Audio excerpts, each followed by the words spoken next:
Fransiya terma jamoasi meni fikrimcha umuman mundial favoritlaridan biri. Bu guruh, lekin guruh qiyin tushgan Fransiyaga. Mayli, endi Iroq misol uchun qiynalsa kerak-ku yulduzli jamoalarga qarshi Fransiya, Norvegiya, lekin Senegal juda kurashuvchan, irodali jamoa. Senegal bilan qiynaladi Fransiya ham, Norvegiya ham. Bu yerda Iroq qanaqadir outsider bo'lib qolayotgandek tuyulyapti menga. Norvegiya oltin davrini boshdan o'tkazyapti.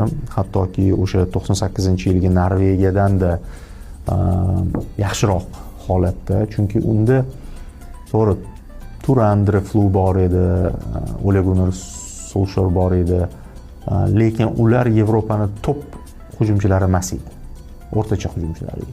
Hatto Manchester Unitedda Ole Gunnar zaxirada maydonga tushadi. Hozirgi avlodida Holland dunyoning eng zo'r hujumchilaridan biri. Martin Odegaard agar jarohatlari bo'lmasa, APL yaxshi playmakerlaridan biri hisoblanadi.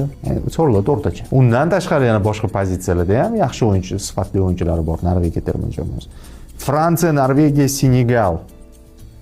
Kuchli guruh, juda ham kuchli guruh va o'shani natijasida hammasi bir-birini go'shini yeyishi natijasida bu guruhdan ikkita jamoa chiqib turib, qaysidir kuchli jamoa qolib ketishi ham mumkin.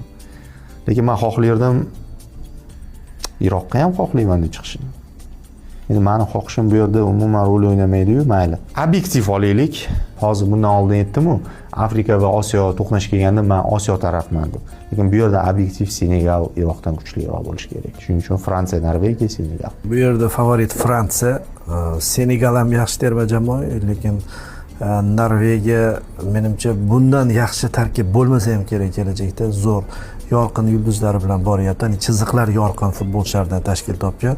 Shuning uchun Norvegiyani ikkinchi o'rinda ko'rayotgan bo'lsak, Senegal 3 bo'ladi, Iroq menimcha bu yerda kaltaklanadi.